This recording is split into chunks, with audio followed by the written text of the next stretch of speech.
Sean Crawford. Welcome to another episode of Varsity House Podcast with your host, Sean Crawford. We're here in Chicago, Illinois at Lyrical Lemonade office. This episode I'll be co-hosted by Elliot Montanez, and this episode will be featuring Chris Finke from the Chicago Bears and Julian Love from the New York Giants. We're all Midwest guys.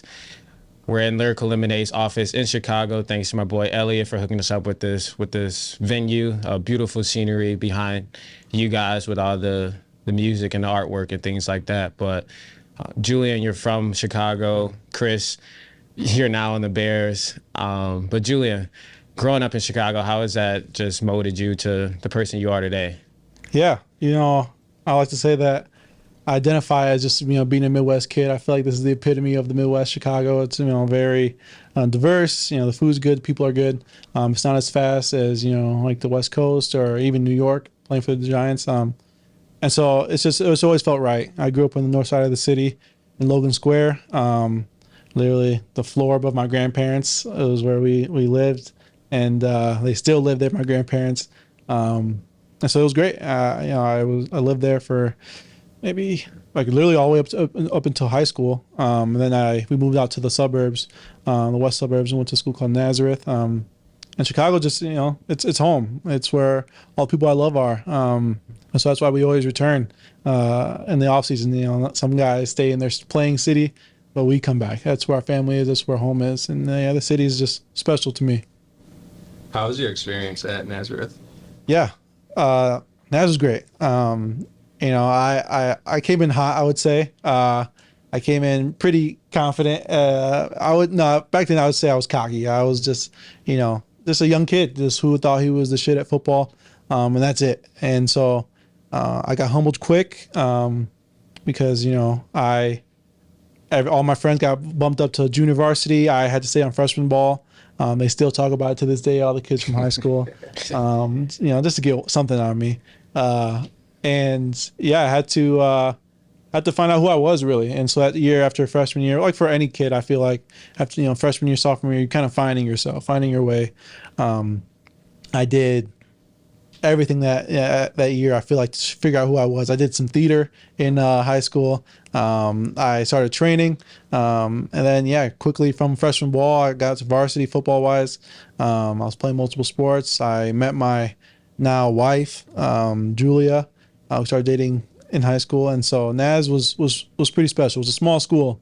And so I think that just made everybody so close. I really appreciated, going there. What shows were you on? I was about to ask this. Oh, no. Roles. Okay. I came in hot. So my sophomore year, I walk into my speech class. The teacher is like, "Hey, have you thought about musical?" I was like, "Sure, I'll do it. Like, I'll try out for you. Like, whatever it is." Audition, not try out. That's a sports thing. And I was Donkey in Shrek, the musical. Wow. My sophomore year. Yeah, I was a lead role. Lead role in quotations. My sophomore year. Then the next year, I forget what his name was. And Mary Poppins was the next year. Wow. I called it quits. I'm like, all right, I got some offers now. I can't have this on my record. Let's see. Yeah, 2 shows, and they were hits to say the least. You like singing solo songs and whatnot? Yeah, as Donkey, I was. What'd they have you dress up at? Like, I was in like a more elaborate, I don't know what you call them, onesie, type of thing. Was what, like, you could just see my face, and then I had makeup on still in the face. It was so hot. I had these girls behind stage literally fanning me down after every scene because I was sweating, and I don't sweat like that. You gotta find some footage. I might have to reach out to your parents and get some footage. Kirk Cousins. Wait, what's Kirk Cousins? You haven't seen the clips of Kirk Cousins playing or in like high school theater? No, I haven't seen that. See, my parents don't have it. That's a fact. Kirk is a Cleveland guy, by the way. He is? I think so. I don't know. Went to Walsh, maybe. Oh, no, I don't know. But that tape is, especially Donkey and Shrek, that's a tough watch. Yeah, crazy. You ever think about how different your life would be if you didn't go to Nazareth? I do. I remember my dad, my dad was from Memphis, Tennessee. He kind of really came from nothing and all that stuff. So he wanted the absolute best for us.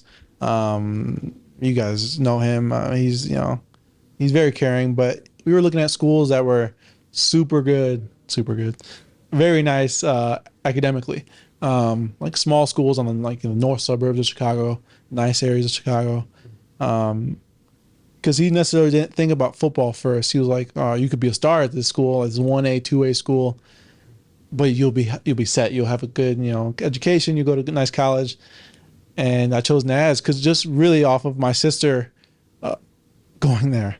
I've abandoned all the shadows, all the visits I went to, and because she picked NAS, I just picked NAS.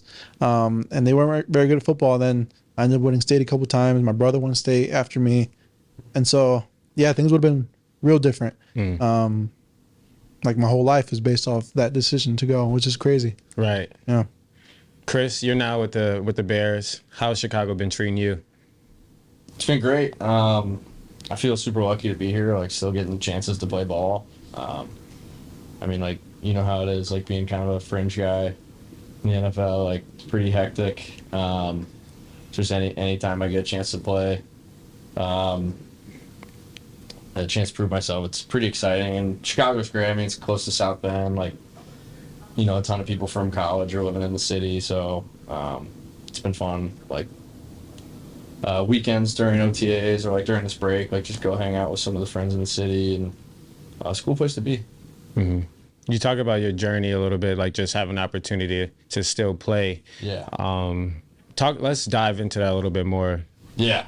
So I signed undrafted with the 49ers. Whoa. We got to go back. Yeah. We got to go back. Oh, even further? We talked about we talked about Nazareth in high school. Yeah. And because, I mean, obviously you probably don't have I would say you don't have the normal journey that an NFL player would have. Yeah, definitely not. All right, if Julian started at freshman year, I will too. I stunk at football. As a freshman, I was like 5'4", 111 pounds. I had like one catch that season, like a Make-A-Wish play, basically. we got to like the last game of the season, and the coach goes, "Who doesn't have a catch yet?" Me. He goes, "All right, we'll throw you a little jailbreak screen." I got like 2 yards on it. All right, nice. And then like I got to play varsity as a sophomore. You remember Malik Zaire? Right. He was I went to high school with him. He was like the senior quarterback. Like just got back from the Elite 11. He was like looking out for me. I was getting extra work with him and stuff. And there's a day in practice where a senior who was getting reps like kept dropping passes, and Malik got mad. He goes, "Yo, Finke, get in there. Finke, get in there. Like, Coach Finke can do something." And then he threw to me like 5 plays in a row. Like, kind of made it easy on me. Like, we were going against a scout team, which in high school was like you're not even really competing. So it was like, yeah, I really didn't have to do anything. Somehow that turned into like, all right, you can play. So I started playing, and we didn't pass ever in high school. Like we ran the triple option, especially after Malik left. Like they let Malik pass, but our quarterback after that was just like a bowling ball. Dusty Hayes, like went to the Marines afterwards. 5'8", like Dusty Hayes. That's a name. Crazy name. yeah. He's such a good dude. He was like he's 5'8", triple option, like no regard for his own health. Like Yes. face mask through your face. Anyway, so we didn't pass the ball much, and I didn't have like a lot of recruiting attention because of it. And you guys know Nick Coleman, who I also went to high school with, played DB at Notre Dame with us. He was getting lots of recruiting attention. He was one of our DBs, and he played running back. So like, if we ran the triple option and Dusty didn't keep it, Nick was getting it. Nick was breaking his dad's local records, like 5 touchdowns and a half, like 400-yard games, stuff like that. And Nick was nice. Yeah. Nick was good. So, Dusty is a man, I'm sure. dude, Dusty, you guys would like Dusty. Dusty. But yeah, so Coach Kelly came to see Nick at school one day because Nick was committed. He was just coming for his like in-home visit, and I was coming back from a visit to University of Dayton. Okay. And at this point, like the only schools that were into me were like University of Dayton, like that was like D1, like NAIA, no scholarship, like Mount Union, D3, and just like kind of schools that I would have loved to go to Dayton, but like mostly other than Dayton, it would be like schools that other than football I wasn't that interested in. Yeah. So like my mindset was if I can find a school that I would go to without football, like I'll do that. If football comes with it, great. So I get back from the visit to Dayton, and Coach Kelly's talking to my head coach, Ed Domsites. Coach Domsites calls me over. He's like, "Yo, Chris, come meet Coach Kelly." I'm like, "Oh, this is cool. I'm going to say hello to Brian Kelly." That's all I thought was, like, just come say hello. And so I'm talking to him, shake hands, say hello. And he's like, "Do you want to play football at the next level?" And I really still think we're just having, like, a genuine conversation that has nothing to do with playing football at Notre Dame. I go, "I think so." That was my mind. Oh God. So I'm like I said, like I don't know. I mean, if I can find the right school, and he's like, thank God he didn't just like turn away right there, Right. Because I didn't know he was asking me to walk on at Notre Dame, and he goes, well, what do you think about walking on for us? I'm like, and I like totally like my whole mind changed. I'm like, oh, that's what we're talking about right now? I thought I was just saying hello. He's like, apply over the weekend. Like, we'll get in contact with DP Dave Poloquin, and the application deadline had passed. I wouldn't have gotten in without football. Like if I had applied normal. So like I'm filling out the application. I hit submit. It's like, oh, it's too late. I'm like, oh yeah, of course. It's like February. Like, of course it's too late. Yeah. Like DP. He's like, yeah, we'll handle it. And like an hour later, he's like, you're into the Mendoza School of Business. I'm like, God. What? My dad's like, and my mom. My mom is. Both my parents are going nuts. So like, I can't believe it. And I go visit and stay with Ben Subman. He also went to my high school. And like, it really didn't sink in for me until I was on my visit, and like they let me put on a helmet and like walk down the staircase, and I was like, dude, I could like actually do this. Like, I could like put on this helmet like on a game day and run out there, and there's like a stadium full of people. Like, regardless of if I ever get to play, like that was another thing. I didn't want to go walk on and like, I want to make sure I wasn't treated like garbage. Like I hear hear some horror stories about some schools with walk-ons, but they were great to me. I mean, I got a lot of chances when I got there, and ended up getting a scholarship, and you guys know, and got to contribute to some good teams, and it's lucky to still be playing today. What playing at a triple option school, like when you came in as a freshman, you were nice. Like it wasn't oh, this guy's a walk on, or anything, because you came in early and you went to camp with us, right? Yeah, I came in the summer and went to camp. So because some walk ons would come in like once we get back from like Culver and things like that, they don't get to do the summer. But when you came in, it was like you fit right in and you were balling and didn't look like a walk on at all, but coming from a triple option school, like how'd you work on your skills and like where did that come from? Dude, it was, I always knew like I was pretty good. Like we just didn't throw the ball much. Like I had the confidence that I had coming in was based off of Nick Coleman. So like I got to compete with him every day in practice. Whether we're throwing the ball in the game or not, we're still like working on it in practice. So I'm like, all right, they love Nick. They offered him a full scholarship. I know I can beat Nick in practice. If he's one of the guys that is going to be on the field, I can do it too. Not a knock on Nick. That was just my thought. But even then, like coming in the summer when we were doing like 7-on-7, like without the coach and everything, like you understand, like I had 12 catches in high school, so like every single ball that was in the air coming my way felt like a miracle. It's like ball in the air, like boom, boom, boom, boom, boom, boom, boom, boom. Right. Even in the summer, like I get like a corner route on like 7-on-7. I'm like, oh my gosh, the ball's in the air coming my way. I'm so not used to it, and like I really like. I adjusted quick, but there were like a couple reps where I'm like, that looked bad. Like I know that looked bad. Like I'm not used to it. But wait. You had 12 catches in high school? Yeah. So that's nuts. I never knew that. 12 like varsity kids. I had the one to make the range. So 13 if you count that. Sophomore year I had 2 for Malik. Junior year 0. Senior year co-led the team with 10. Me and our tight end Dylan Dax, we both had 10. How many 15 game season? How many times do you guys throw the ball each game? Like once or twice? 0 to 6 probably. Yeah. Okay. How do you go in the game knowing I might not get to play? Dude, for me, and that's kind of why that's why I switched to defense. Yeah. Or wanted to stay defense, because in high school I hated not getting the ball like every play. Yeah. So like if I'm gonna be out there running routes and I don't get a catch, it's like, all right, this is stupid. Well, on defense, it's like I either got to go make the play or I'm just gonna do my job and I still could look good. Yeah. So senior year I did like punt return, kick return, and I played like 2 games at DB. So that was like a little extra opportunity to get like some film out there and like have some fun in the game. But like other than that, like junior year too, like. We kind of had to make our own fun. Like we ran in one receiver, ran one out, instead of playing in the huddle. So like we were like actually like, goofing off quite a lot. Like during like you can only stock block so many times without driving yourself nuts. Yeah. So, like, I was like running like fake fades in the end zone on the goal line. Like I would give them a release and I'd get to the back of the end zone. I'd jump as high as I could and they'd like shove me down and I'd like point to the scrum. That might have got you the walk on offer. He probably saw the Saw a little juice. I didn't put on my highlight tape. Right? That would have been funny. No. That probably saved you not putting that on your highlight tape. some Yeah, routes but, on there. I mean, I used to talk a lot of trash too to keep myself entertained. Yeah. I had to stop once I got a penalty. Senior year, I told a kid his team sucked. And you got a penalty for that? I got That's it? Yeah. That's kind of weak. Yeah, it was a weak one. For things that I had said, that was a weak one to get a It's penalty. a soft call. He was like sitting on top of me after a tackle. We're up like 4. I was like, dude, your team sucks. Flag. And my coach goes, you ever get one of those again? Like, Yeah. we're going to have a problem. You had to have been an awesome run blocker, though. For how small I am, I got all right at it. I mean, Yeah. it got harder in college too when I'm blocking, like trying to block like Jalen Smith on scout team. Like, Yeah. Correct. no amount of working on it in high school. Wait, how much did you like grow it all from freshman year to Oh like, yeah, next yeah. year? I mean, Like, you went 5'4" freshman year. Senior year, I was probably like 5'8", 5'9", like Yeah. 155. Okay. Now I'm, 5'9", like 180. So That's fair. 5'10" if you. It depends on who you ask. So we get to, yeah, right. Yeah. Extra fair. Facts. I'm 5'8" to 5'10". Yeah. Your driver's license might be 5'11". Yeah. I was 5'11" in high school. Like that was Yeah. And- that was on the program. Yeah, and then I get to Then you got- college. then you got real. 5'8.5". So You hate I like this. that driver's license places don't check though. oh, they don't. Yeah, Yeah, it's okay. like you. I Yeah, always wonder how what weight I could get away with.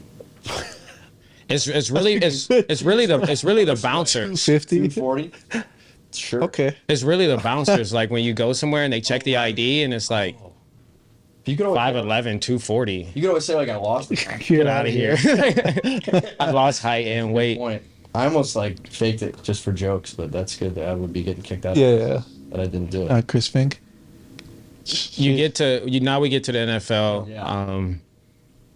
Undrafted, but you had it was a I don't know what they call that. Is it like a high priority free agent, right? I don't know if there's a name for it, but yeah, the Niners brought me in. It was like a pretty good. Like it indicated that they were pretty interested in me. And then I had like a hamstring injury leading into camp, and it was COVID year, and they had to cut the camp numbers by 10. So I was one of the first out the door. So like, I got there, but never practiced, never did anything. Sent me home. I rehab, got better, came back, was on the practice squad for like a month or so, and then they cut me again. They were saying like, with COVID, like taking people down, they brought in a veteran that had been in their offense before, just in case like they needed emergency guys to go. So I got cut again. It was cool. Like, it was a lot of fun being on that team, being on the practice squad. It was so weird though, being COVID year, and especially in California, like they're super strict about it. So, like one of my favorite parts about playing football is like being in the locker room with like guys like you guys. And I was in the refs locker room with like 2 other guys. Oh, dude, the day I got cut, I forgot. I almost didn't tell this. The day I got cut, we were doing all our meetings at home. We would come in for practice. And last thing we did in the meetings was like Thursday meeting or Friday meeting before a game. Like we had a road game that week, and they would give out like scout team players of the week, and like so last thing they did in the meeting, they're like scout team special teams player of the week. Like Chris, man, good job this week. Hang up Zoom call. Let's drive. Let's go practice. And like we get like 10 minutes into the car ride, and I get a phone call like. The general manager would like to see you when you get here. Please bring your iPad. I'm like, oh my gosh, this is.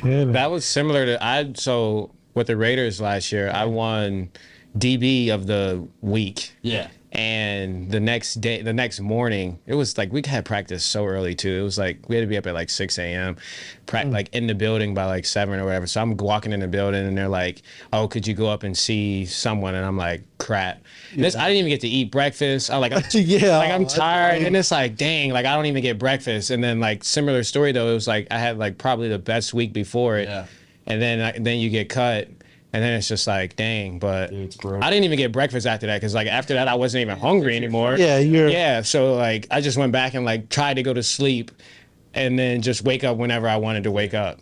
Yeah. But it's wild because they don't even, like, tell anyone because, like, the coaches texted me and was like, sent me this, like, the rep sheet and all that stuff and then said, and then, like, after practice, they called me and was like, oh, like, I didn't know, like, and then they, they talk to you. But, yeah, it's wild how, like higher ups just like make a call and like just because it could be so many things with the NFL. It's like a D lineman gets hurt, they need to bring in another D lineman. One's on the other end. A quarterback, receiver, like whatever. And so it's definitely a tough job. It's like you wake up, I mean, and think you're doing well, you think you're in a good position, and then you're just like, nah, we need the iPad and all that stuff. Just looking over your shoulder. Yeah, but so then I got into the locker room, and since we had come from home, nobody knew I got cut, because right when I got there, I went up and got cut, and it's like, all right, go pack up your stuff in the locker and like get out of here, basically. So I go into the locker room, and everyone's like dapping me up, like, yo, congrats, Scout Team Player of the Week, good stuff, dude. I'm like, yeah, I'll see you at practice. Yeah, Filling up a bag, just heading out the door, going to the airport. just kind of stalling so everybody clears out the locker room. Dude, Yeah, that's tough. yeah. That's awful. It's funny now, you know. It's Yeah, been a yeah. few years, I can It's part of it, right? not like heartbroken about it anymore. You're the highest signing bonus, right? Of everybody coming out that year? Undrafted free agent? No, I don't think so. I actually didn't get any of it. What? Because they cut me because the hamstring injury, so they cut me like, and I had done it working out with the team, but in Nashville, so it wasn't like team sanctioned like all the receivers went. So they were like non-football injury, failed physical, no signing bonus. That's Oh, really good. Crazy. Yeah. Did you get the guarantee though? No, because they brought me back. The guarantee is only if you don't play any football with any NFL team that season. I'd have hung up on their ass. So they brought me back. I actually by going back to them and playing like a month, I ended up probably losing out on like half of the guarantee. Yeah.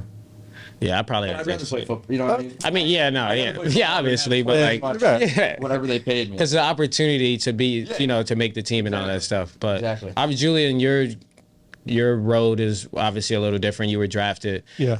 Talk about that experience a little bit coming in as a rookie, towards, you know, we were looking over our shoulder every day. To you probably at least got 1 year of security, you know, being drafted. Yeah, so my last year at Notre Dame, I was like consensus All-American, like, what is it? Jim Thorpe finalist. And so I'm like, man, like, and so I had some buzz. I had honest buzz coming out. I thought I was like I didn't think I was ever going round one. I thought I would honestly go round two or three. So day two. And I had my draft party on day two. You know, I had all friends there and my family was all there. And, I didn't go day two. I ended up going early in the fourth round. So I, you know, at the time I'm like, I felt so much like this is like, I don't know why, like what was said, you know, what was the reasoning. And yeah, I talked to all 31 teams, you know, at the combine and meetings and interviews, all that stuff. I said 31. I talked to 31 teams. The one team I didn't talk to out of 32 was the Giants. Wow. And of course they draft me. So I must have been saying something wrong in these interviews because, but it all meant to be, I guess. And yeah, literally the first day of whatever it is, a rookie minicamp, the D coordinator at the time comes up to me and says, hey, do you mind getting some reps at safety? And mind you, I was a corner in college, and like at that point, you're a young guy, you're like, I'm gonna do whatever you ask. Like, yeah, of course. And so rookie minicamp, I was getting reps at nickel, corner, and safety. And then when it came time for 53 to be established, I was the backup strong safety going into the season. So I wasn't basically playing any corner anymore.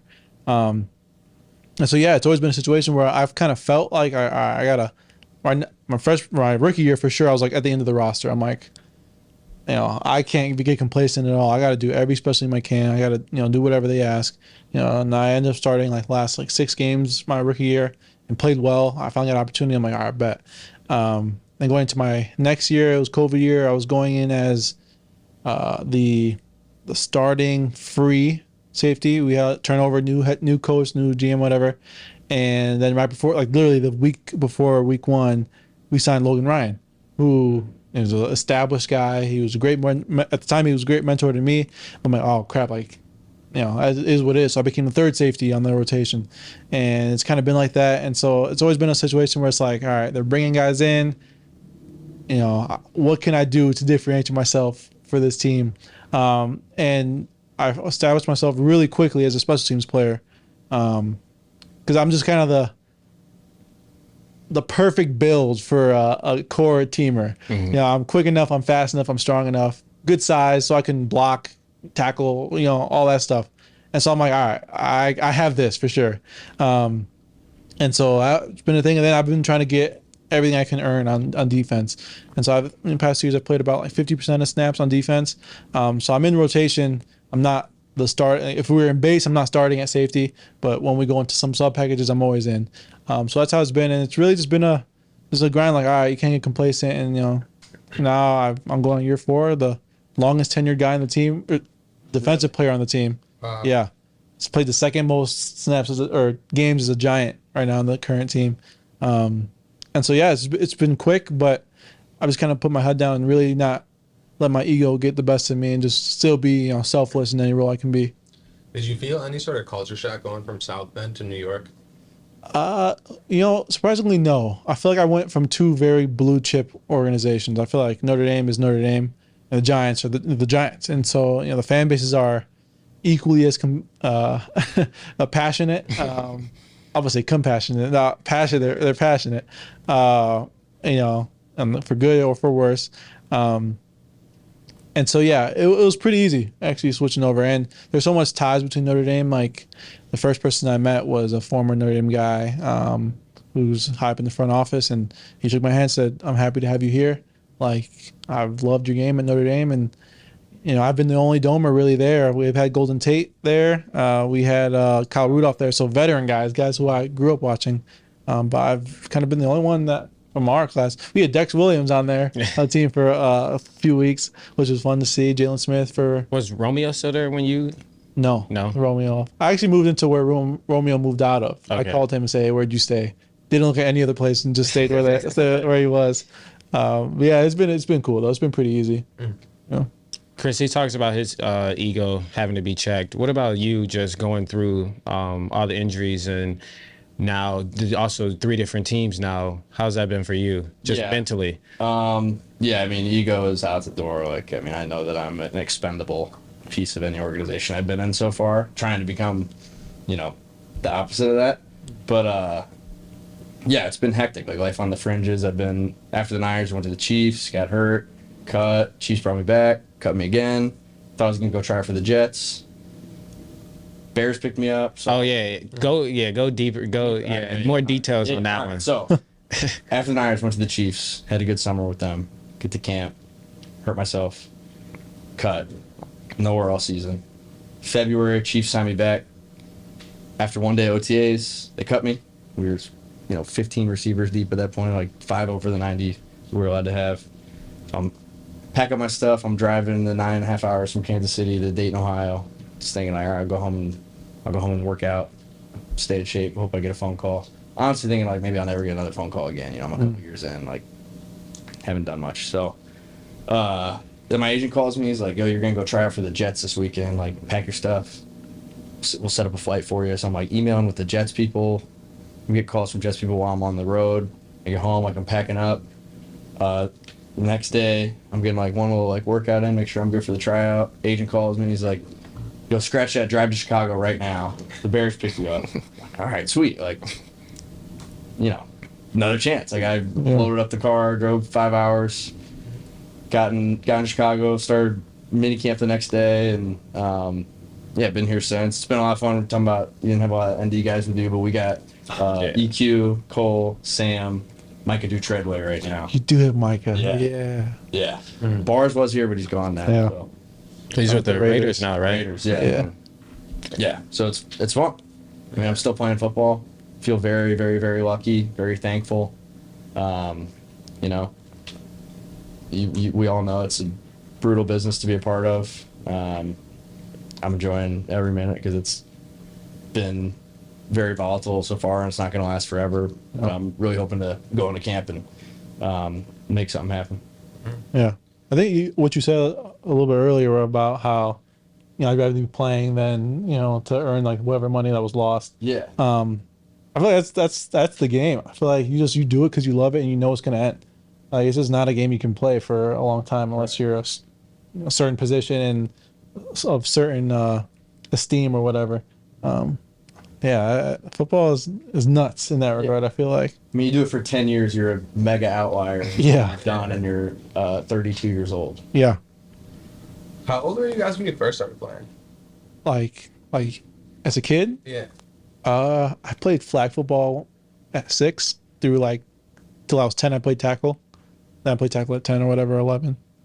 Okay, what about you? I started playing tackle in 5th grade, but I begged my mom to let me for 4 years ahead of that. Yeah. That's good. I feel like sometimes kids will start playing like in 1st grade. Yeah, you don't kindergarten, need and play all Nah. through their senior year and maybe beyond. That's kind of crazy.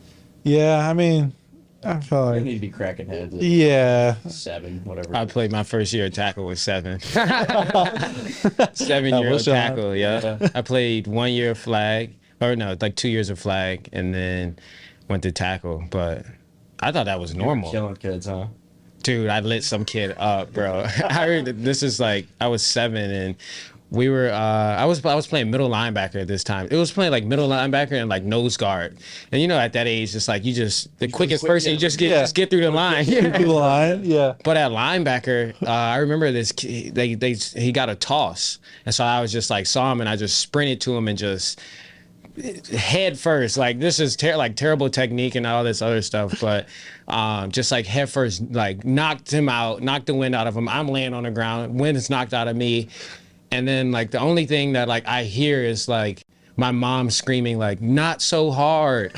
And so that's like the only thing I remember from like just like laying on the ground and like I'm like trying to, because like the first time, like that was the first time I got the wind knocked out of me. Yeah. And I don't know if you guys remember the first time, but it feels like you're just like your life is over.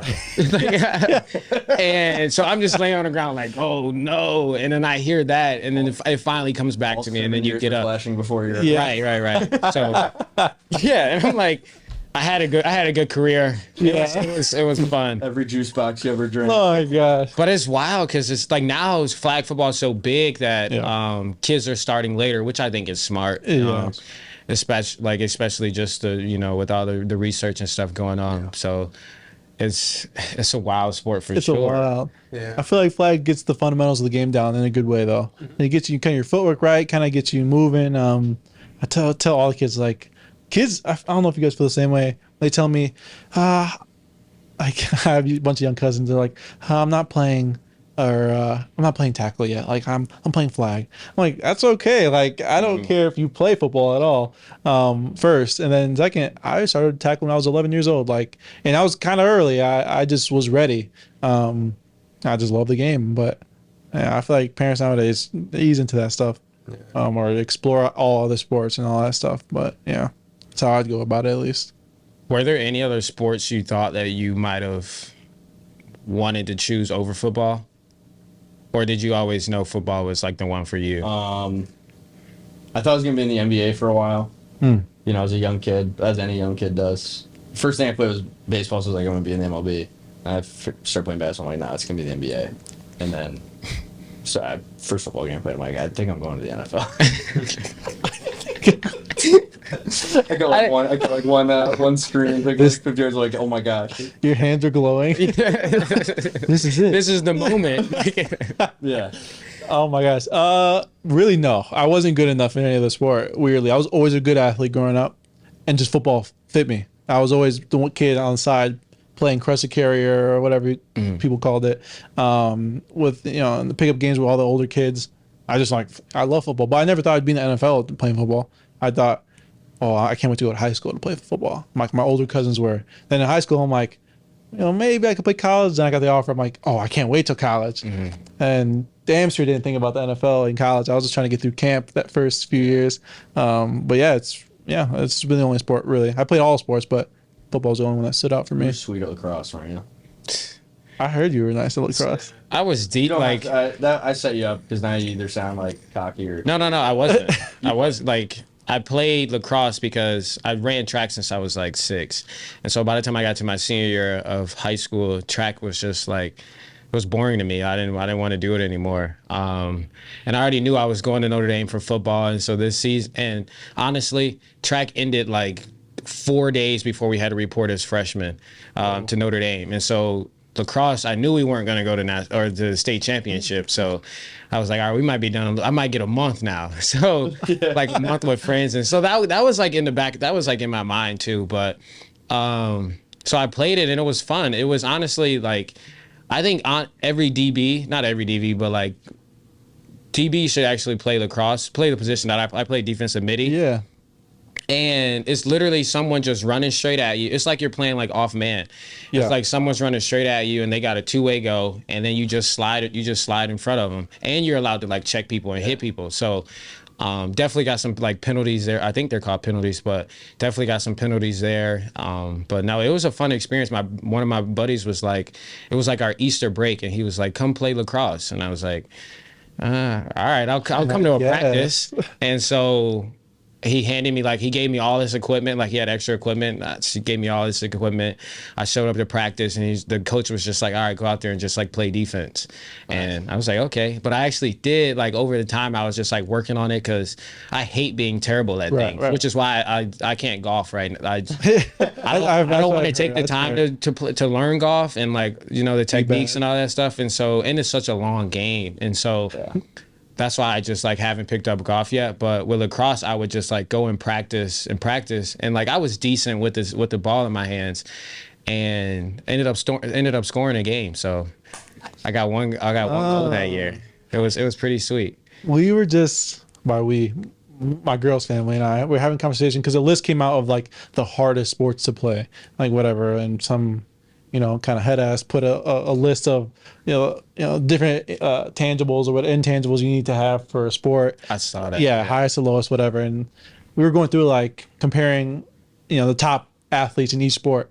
And I really believe like if you have every defensive back in the league, not every, but a good amount, or defensive back, receiver, whatever, NFL player, spend like, I said, this might have been aggressive, I said 2 days just kind of learning and like practicing lacrosse. They'll start right now on that's controversial for like the lacrosse community. For a defensive player.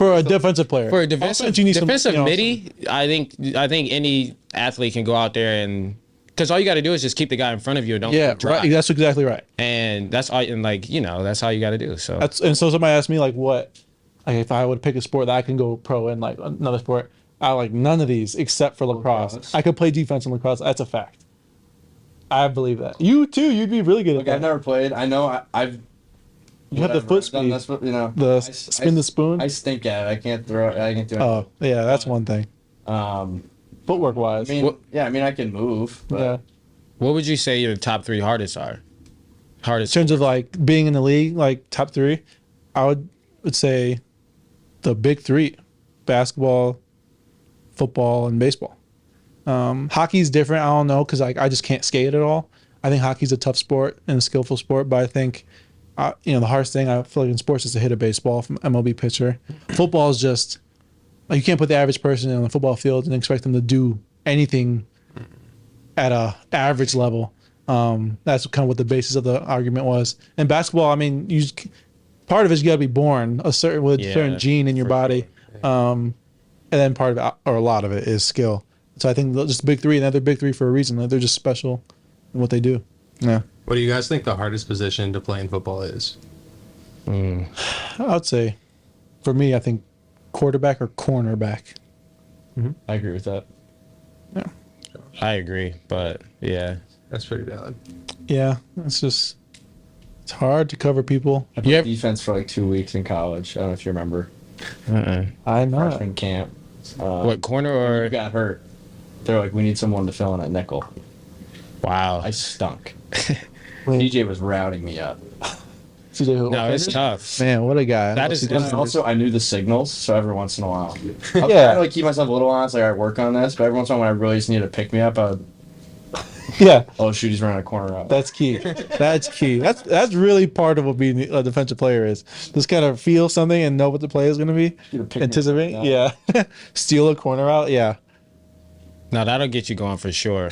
Because it's. I mean, there were some signals I knew, like Luke figured him out, and he would. There was Cole was good at it. Cole was bad though. You figure out how to. Cole would look at it and then like not tell anyone and then just play everything like perfect just so he could have like a good day of like easy day of practice. Like I'm like I got like a 1-on-1 against Cole or something. And I just like see him looking at the signals I am, and then he's kind of. Oh my god! Here we go. That's part of it though. I feel like part of it as a. I wouldn't even say is any sport, but I know for football, I feel like there's an art to one being a good football player, like whatever. But not the best football players are necessarily staying around long. So there's an art of staying on a team, and like these older guys, like we had a vet. It was Jack Rabbit and Janoris Jenkins. He would be watching the offensive cut-ups from the previous camp and seeing what they installed week or 1 and 2, first and second day, so we could see what routes he could expect to get. And so that's like, that's like a game plan, but you're doing it your own team. People sleep on doing that versus their own team and like understanding what the words are. Because I know damn well the quarterback we play right now knows every one of our rotations just because we say it every day. And so why can't we do the same on the defensive side of the ball? And like the OG vets do that stuff. And that's just a little trick of the trade, I feel like. That's a little nugget. Yeah. Have you ever thought about, you played running back in high school too? Yeah. So have you ever thought about, what if you played running back? Or did you get any offers at running back actually? So no. I was getting offers, and you remember I was like I don't know if it's still a thing, like, the athlete role. Okay, yeah. That like athlete became a position somehow, and that's why I was getting offers at. Denbrock initially was going to offer me as a slot receiver, which I was more than happy about. I did my thing on offense in high I school. was nervous To what? that you were gonna come in and play slot receiver. Really? I never did that. Yeah, I was like a freshman. That's You're a getting spot. recruited, so I'm Yeah. like, dude, let's just not bring in any slots. I never Yeah. looked at the, Oh, I did. I was all Really? all over it. Yeah. When I committed, it was after we needed some numbers, honestly, and then T-Light's like, no, I want this guy. I wasn't playing corner in high school. Like, you were just playing like linebacker or safety or whatever was around the ball. I played nickel in my Yeah, senior year, and it's just like, Your high school tape is unbelievable. Your high school tape is appreciate unreal. Yeah. It's one of my And favorites. so that's part of it. Like when I committed, I'm like, all right, who's there right now? Like, who are the young guys? Who's a class before me? So I looked at, Coleman's highlight tape, looked at your highlight tape. I'm like, okay, we got some guys. We got some guys. But that's what you do. You're like, you see how you stack up. Yeah. Yeah, yours was electric though. Your games were so like packed. yeah. I just remember seeing that. That's D1 Cleveland football. That's nuts. That's just Ohio football, honestly. Man. It's elevated at your. Yeah, Elder is like OG, right? Yeah, Elder, that Elder game was packed too. Yeah. We ended up losing, but that was Tommy Kramer's team. Yeah. But that's a funny thing, just because I never looked at who was coming in next, but when I was going to Notre Dame, that's like all I care about, because this is bad, because this is like one of my best friends, Matthias. And literally like talking to BVG, and I'm like just talking about like where I want to go, because I was committed to Michigan but decommitted, and they had just got Peppers. Oh yeah. So I'm like, he's gonna pick wherever he wants to play. And then they had Jordan Lewis, who played corner. Yeah. So their secondary was like, they had some guys. Stribling was pretty good too. So I was like, all right, like it was a good thing that I decommitted. And then when I was looking at Notre Dame, all BVG talked about was nickel. And so I looked up the nickel, and it was Matthias, and I was like, I could get him. I was like, I could get him, because it was Cole, and then Kavari was coming back. So those were the two corners. Those were like Max and Shoemate were at safety. So the only position was nickel. And so I was like, all right, like Andy's a fifth year, so even if I don't play this year, I'll come in and I'll take the nickel role next year. But that's why I came in like with so much confidence as a freshman. You came in and playing so well, dude. and Took like that shit 2 weeks, quick. like 2 weeks into camp, I ended up starting. But that's just, I don't know, just unfortunate on the injury side. Right. Brutal to see. But I was actually thinking about this like earlier, because you were talking about you being lucky, just being able to still play and just have the opportunity, you being lucky as far as like making a decision, go to Nazareth. And I always look back on it, it was like, everyone's like, oh, you were just so unlucky, like with the injuries and everything. And I was like, yeah, true. But I was very lucky in just like the decisions that I made to where going to Notre Dame, and then also just like I was there for so long that I got to play with so many classes, which this like fast forward to now, it's like I got so many people I could call to get on a podcast. Just that. Oh, you know what yeah. I mean? Nice. And as far as like so many people for a resource, like even outside of this, but for anything towards like, I've been very fortunate and very lucky on just the decisions that I made and just the resources that I've had. So as far as like on the field, it kind of sucked and I was unlucky, but like off the field, I think couldn't have like been in a better position and made like, the best choices. Definitely. And like you were a lot of people's favorite person, which it baffled me at the time because, Sean knows. I don't know if you remember, but me and Sean were my first summer like Culver. Sean was my roommate, and if you don't know Sean, he doesn't say shit like really. And I'm like, this dude's just like a pissed off guy. Like he was just mad. I thought he hated me at first. Yeah, and so I'm his roommate, and I'm like, I'm trying to learn from him. I'm trying to just earn my keep. I didn't know what position I was playing at the time, nickel and corner kind of. And I was asking Sean for like help, and that's the only thing he would talk to me about. Like he would like help me with like a play or something. I'm like, okay, like all right, I'll lay in my little cot or whatever. Like all right, and just making sure I don't like talk or be too loud. Because I'm like, I don't want this guy Sean to be pissed off. BVG talks him up. I can't be on like his guys. I can't be on his guys' bad side. And of course, Sean and I become very close, and I learn a lot from Sean. It's just crazy how it all started. And I feel like I always tell you that story. I'm like, man, I was scared of Sean when I first met him. I think every freshman has said that whenever they came in. It's just your face doesn't change much. Your voice doesn't change much. Yeah. You had that asshole streak to you too, the best way possible. But I was talking to my friends about this, and they were like, this is bad, but like even kids at like Notre Dame, it's like when I meet someone, it's like it doesn't like nothing changes with me. Right. Like you mentioned, so it's like I can meet you for the first time, and it's just like, hey, you think I hate you? But it's just like I have to be very comfortable with someone for me to like open, like to be myself. Towards like, I mean, like with Elliot now, it's for like the first time I came in, it was just like me sitting on the couch and we were just watching music videos or whatever. But like now it's more than that. But and that's with everyone to where I was talking to like BT actually, and he was just like, dude, like there's some people that like they think you hate them. And I was like, dang, really? And it's bad because I don't even like pick it up. It's just like, hey, like keep it moving.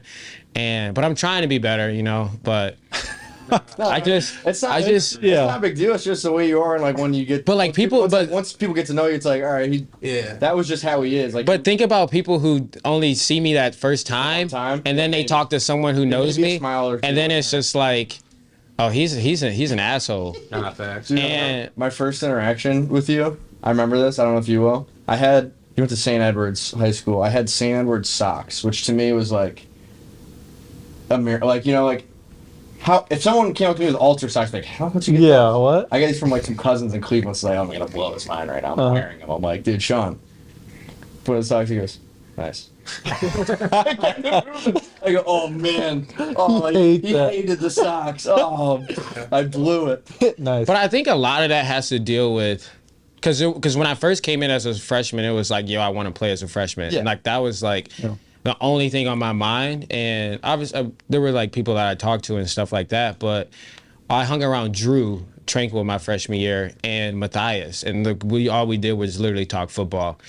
And then once I got hurt, it was like, all right, like I'm about to go to my room, play video games, and just rehab. And so like I think that hurt like my personality a little bit, just because it was like I've never been without football. And I feel like this is a lot of kids growing up to where it's like people know you because of football, especially if you're a beast in high school. It's like people like you because you're good at football. So it's like they don't like you, or but they may not.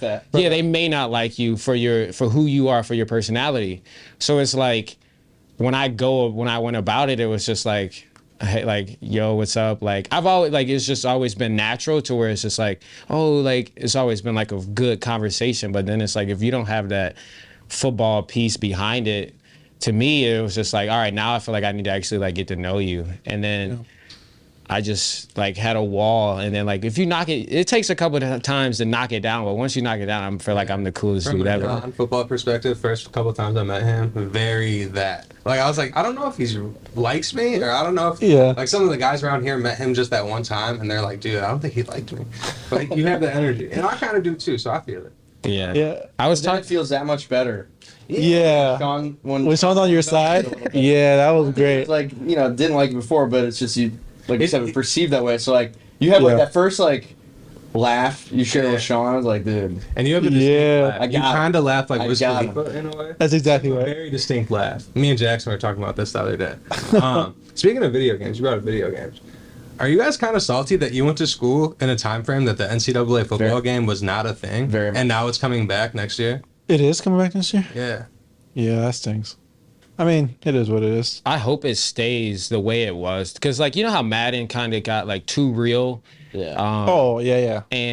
But like NCAA was just so, like anything could happen. Like, you can make. You can. NCAA is still like one of the best games. For sure, because it's like it's video game like they didn't try to make it, or at the time they probably tried to make it super realistic, but I think that's where Madden kind of loses some of its What I stuff. did, I downloaded our team. I made everybody like way better. Yeah, I think you can update the rosters on NCAA I now. won at home like I'm in it. Yeah, I had to. What position you what do you play? How many catches do you get? I threw myself the whole game. the whole game. The whole game. One of my proudest things was having whatever like whoever the people that updated the rosters. I had like the star under me. Nice. My junior or sophomore and junior year. I was like, I made it. Yeah. This is the shit. I made it. I didn't play Madden like that. I still kind of don't. But NCAA star, you're a star player. It's over. Because there's only like 3 of those in NCAA. Yeah. Yeah, it is. You had a few on the defense, and I had one. And I was like, yeah. One interaction I had with a kid at Notre Dame was actually about NCAA, and he's like, dude, I love you as a player. He's like, but when I play you in NCAA, I got to move you to safety because you always get dunked on that corner. Did you fight him at that? No, and the kid and he ended up being the next year. He ended up being like a equipment manager. Oh, who was it? Black hair.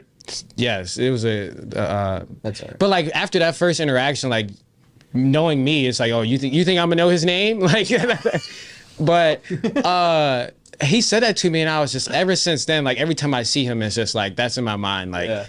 Wow, you like? I'll never be friends with that. He could be the coolest kid ever, but he said that to me. It's like, oh no, We didn't mean it that bad. He didn't. Yeah. he didn't. I meant, like, But I like, can't believe they didn't make you as good as you are. But I feel you. You but know? like playing and knowing like that is like a challenge, like in real life. Oh, yeah. Not saying I ever got dunked on because I don't recall it, but I don't recall it. I feel like at like a young age too, like me, I was like sensitive to stuff like that. Like, people would say like, "Are you the kicker?" Like that would bother me. Like I feel like coming into college, you're like, I want to be established. Man, I feel like That's what I felt.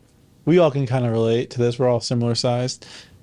I feel like I'll walk into a gym, especially around here, because I'm from Chicago. Whatever, I train. The young high school kids kind of know of me, know of my brother. And I literally, they'll tell my trainer. He laughs and brings up to me. He's like, "Wait, that's Julian Love?" Like with a connotation of like, that guy's kind of small. He's kind of like skinny. Like I expected a huge guy. I'm like, man, that's just. I hate that. I was walking around Notre Dame, and I feel like, first of all, I didn't get into bars until I got drafted at out of Notre Dame. I never got in. I always got kicked out, or literally never got let in the door. And I'm like, man, like literally, I just. Like you said, I got the game ball today. I can't walk into this bar. Every one of my teammates is in there. I'm like, this is ridiculous. Use a Chase Claypool type. You have some clout walking because you're tall. Whatever. yeah, I hate you. And I'm just an average sized person. I've come to terms with that. Kind of. Yeah, kind of. You can see I think some. it makes it cooler though. Like That you made it. it's like. Even if he isn't impressed with how you look, it's like, look at all the stuff he's done, and he's not like, he doesn't look like Superman. I think that's cool. Yeah, that's It's that's one way to look at it for It's sure. like if a 5'5" guy can dunk, that's way cooler than a 6'2" guy dunking. That's fair. Can't you dunk? You could. I You can't dunk. Yeah. Your brother could dunk too. My brother dunked. I used to love his dunk videos for some reason. Yeah. I'm trying to get him to make another one soon. Maybe we'll try the dunk after this on the court. Oof. Who's the freakiest athlete you guys ever either played with or played against? Like body type. Like opposite of what we were just talking about. I'd say for me it was. I had a chance to play with him actually this past year with the Giants. Jalen Smith was one. The dude was a freaking. I would say probably like. Weirdly, Sean was actually one of the freakiest athletes I thought in college. I'm like, this dude's so damn quick, good speed and all that stuff. And then Chase Claypool, I think this dude was just a freak athlete. He kind of figured out finally how to play receiver, but he was just a freak athlete. What about you, Chris? I think those are good answers. Yeah. Like body type wise. I mean, Kevin Stefferson was Oof. he looked like a string bean, but he was like the best player on the field whenever he was on it. 100%. What about you? I got to see Darren Waller last year, and really like crazy, like fast, like big. Like even on TV he looks big, but like I mean you probably played against him. You probably seen him too. I was but guarding his ass. yeah, like Yeah, dude's a beast. I didn't know. If we're talking non-college, Tyreek Hill. oh yeah. He was like inspiring. I've no joke. I felt like I got faster being on the same team as him. I'm not even kidding. Yeah, Tyreek Hill. You see him running that fast. Like, Dude, he. In college, it was probably Quentin Nelson. Yeah. Because if you see how big he is, Yeah. and he can go on a basketball court and just go out there and cook you. McGlinchey's nice at basketball too. I hated them in pickup ball because they were good and like they would be. You hated Q bring up the fucking ball on points. No, they were like they're like at the perimeter, like, yeah. Mike would be like raining threes. I hated them, and they never wore shirts, and I don't like the old line sweat. Like the old line sweat is like oily. Like I don't really sweat that much, but like old line sweat's like oily type of thing, and I'm like, we probably could have had a great basketball team if we used our, because Ronnie Stanley, you weren't there with Ronnie Stanley, but Ronnie Stanley was really good. I think he played at Gorman, played basketball at Gorman a little bit, and then Mike. you were nice. Q, and then You had a few big boys who were decent in there. yeah, no, they were solid. And also, I feel like Sheldon Richardson was a great athlete too for how he was like on the smaller side as far as a D lineman. You Sheldon Day. Who's Sheldon Richardson? Yeah. Was a running back for Bama back in the day, or am I tripping? No, that's Sheldon. Sheldon Richardson. I feel like Sheldon Richardson. I feel like Sheldon Richardson is a D tackle for like the Ravens or some shit. he might be a great athlete. He might be a great. I'm talking about Sheldon, but I am talking about nobody named Sheldon. No, I am talking about Sheldon Day though. I messed up, but Sheldon Richardson is someone. That has to be a name. he is so, yeah. He is I mean, I someone. bet there's somebody named that, but I wouldn't be surprised if there's just nobody like of note. But how'd you? I would also say you too, because we were freshmen coming in. We would always go hoop, and obviously, like you were just this 5'10" like white kid dunking. Yeah, and so like First time I felt like I had the respect of my teammates. that's Not real. even- not That's even- so real though.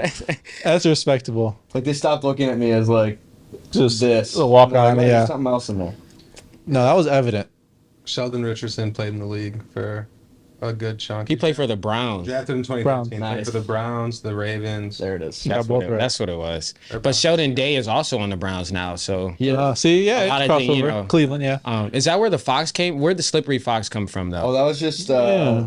a bunch of the six. We had 6 senior DBs on my high school team. We all gave each other silly nicknames along those lines. So like Nick, we called Nick Alpha because he was better than the rest of us. He didn't like that, but we thought it was funny. Alpha. Uh, That's a tough one to carry over. yeah. That's a tough one. But that's why we thought it was funny. Yeah. 'Cause, like the rest of us were like, Yeah. at least we were like, we're not playing in college. That's what we thought. We're like, we'll call you Alpha. But there was the Paperboy, the Candyman, Grease, Ghost Cat. Freaky name. Ghost Cat. And you were Slippery Fox. Slippery Fox is good. Slippery Fox is That's a great one. Yeah. Growing up too. Did they? Weirdly. It's kind of cool. Because no, not grade school. Little league coach. If you had like a good play, whatever, you know, like you celebrate it, whatever. I don't know what you did in high school. You get candy. You get candy. You get Skittles. And so I was getting that shit every week, like multiple bags. I was bankrupting him in Skittles. So everybody called me the Candyman, like literally up until high school. It's a good nickname. That was my That's a Xbox better name. origin than the one I just said. It has really nothing. Slippery Fox. Besides That sounds like one of those Xbox names that when you first register an Xbox, they just give you a The name. automated name. Yeah. That's a good one. Yeah, Slippery That's a Fox. good Xbox name you had too. Yeah. What was your Xbox name? Greasy Panda. Dude, I haven't played. No, I'm just saying. It was mine was like Croft Got Wheels, Okay. which was because my like nickname in high school was Croft, and Got Wheels was because I was fast. So and then I had one of my buddies was making fun of me because it was like me, like obviously like talking like highly of myself, but Right. my buddy made his like Abe Got Wheels. And he wasn't like an athlete, like he played rugby, but he like wasn't fast, and so I hated the name, so I had to change it. Yeah. It was just, I was like, all right. And going back to it, freakiest athlete, obviously I play with Saquon now. Who he's a guy who's he's a specimen for sure. He's fast, he's quick, all that. And yeah, I got to the league. I'm like, man, this dude. And it's funny because like I golf with him now a bunch, and it's like just seeing him. He's super competitive, but it's just a guy who just like you said, I can just walk around and it's nothing. You know, I just wear normal clothes, look like a normal person. He can't do that on the street because he has these damn pants. He has to wear big ass pants, basically. Yeah, and what do they call them? Say quads or whatever. But yeah, he's for sure. I mean, he has to be up there. Freakiest athlete. For real. That game that you got an interception against the Bears, was that not the same game Saquon got hurt? Yeah. Was that bittersweet? Yeah. Well, it's always been bittersweet because my first 2 years, I got a pick in each game in Chicago against the Bears. That's my rookie year and whatever, my second year. And I think it was my second year I got the pick. He got hurt like early in the game. And then we lost both times. And so it's like, it's always been a situation where it's like, I hated this, you know, 'cause I'm from Chicago and everyone I know was Bears fans, you know, whatever, my cousins, my family friends, they're always like, hey, listen, obviously I'm rooting for you. I hope you get a pick, but I hope the Bears win. And so then that shit would always happen. And I would be so mad. I'm like, no one talk to me. Like, I don't care. Nobody from Chicago, I'm like, don't tell me I had a good game. Like, I wanted to win. And it's always been that situation. I've always played well against the Bears in Chicago, thankfully. You know, but we've never been able to pull off the win. And it's always been like, you know, a time in the year when something happens. So this past year, Daniel was hurt. That year, Saquon got down. Yeah, so it was like, just things could never work out. But we play the Bears at home this year, so hopefully we can flip some shit around. I'd rather win the game than make a play like that. 'Cause we got to get some wins. Yeah. Feel that. Is there a team that you always look forward to playing against? Outside of playing in Chicago? Yeah.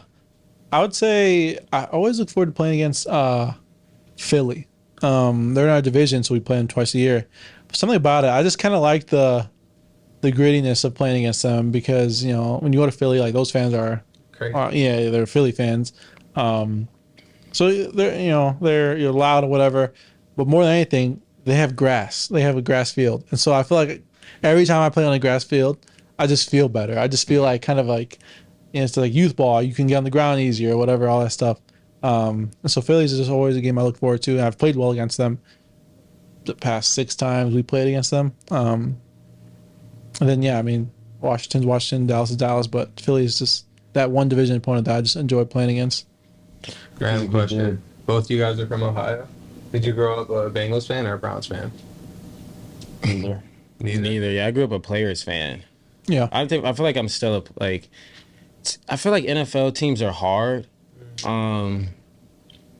Certain cities maybe. Like there are like Cleveland is diehard Browns fan, but I just like looking, like I was just playing a game. I feel like I've always looked at players that I wanted to like model my game after, or just players that I looked up to. And so I kind of, and the Browns didn't have any. So there was for real no reason for me to like the Browns. Especially because and all their rivals had, the Ravens had Ed Reed, the Steelers had Troy Polamalu, even the Bengals had Pac-Man Jones. So it's like all the teams that they play 2 times a year like have these crazy players like Ryan Clark as well, and the Browns have I don't know who the Browns had. Like I knew some of their offensive players, but like outside of like Jamal Lewis and things like that, but outside of that, grew up a Players fan. Revolving door. Grew up a Donovan McNabb fan. This team was so fun. Brian Westbrook, Donovan McNabb, Terrell Owens. Yeah. There was Asante Samuels on that team that year, or was he on? Right here. Javon Curse was on him growing up. He was a dog. Brian Dawkins. Yeah. No, they were unreal. Then Todd Pinkston. I don't know who that is. He was a wide receiver. yeah. I think Deuce Staley was there for a little bit. The Bengals had a squad too. They had TJ Houshmandzadeh, Cedric Benson. Cedric Benson. Cedric Benson. R.I.P. Cedric Benson, man. Yeah, He died. A couple years ago. He was one of my favorite Bears growing up. for sure. Oh, what about Matt Forte? Matt Forte was a Well, dog. Matt Forte was We had Thomas Jones, too. He was awesome. Wow, Thomas Jones. Yeah, He was for a good minute. I feel like it was like a running joke. Like every time, back in the day, the Bears had somebody. Every time they went to a new team, they went off on that team. Like they were just an amazing player. Yeah. And Cedric Benson was one of those. Bengals, Thomas Jones at the Jets. We were like, what? Yeah. These dudes are balling right now. But yeah, there's some fun. I mean, just watching Devin Hester play as a kid was the best thing like ever.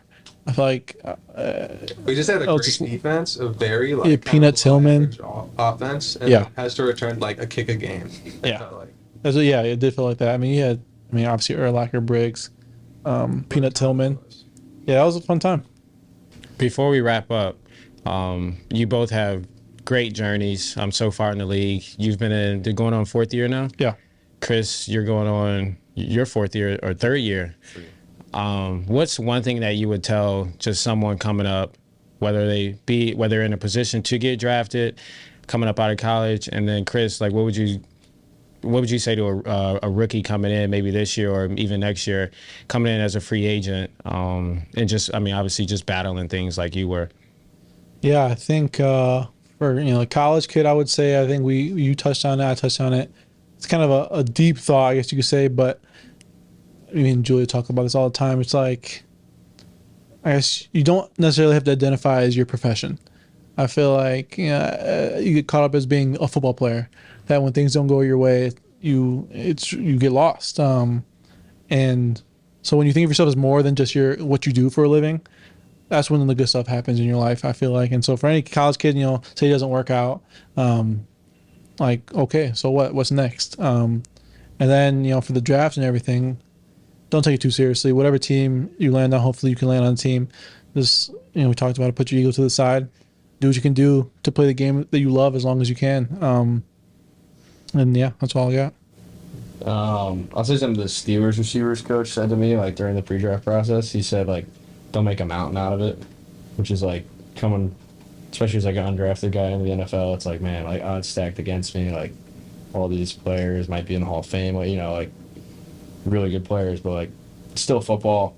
Yeah, pick it up a little bit. It's going to be a little harder, but, like, really it's still, like, if you have a skill set, you have a skill set, Yeah. That's what I would say to a guy who's like me. That's good. BVG, before we played Texas, told me something similar. I was getting ready to play as a freshman, and we were, we did that walkthrough before the game, like to see the field or whatever, or the day before or whatever. He said, he brought me, and he's like, listen, the concepts are the concepts. And he's like, well, we go over practice, the routes, nothing changes tomorrow. Like, yeah, there'll be people in the stands, but still the same field and still a game of concepts. It's just football. And I'm like, okay. And that was one thing that I always remember, like, this dude actually helped me with that. And, whatever people may say about him, that was just so good to tell a young kid who was playing 106,000 stadium. And so that was something special that he said. So what are your take on Notre Dame this year and Coach Freeman? Clearly on nothing but success for this team, because I feel like Freeman, obviously we all love him or whatever, he's a new wave. I feel like I really want him to succeed early in this.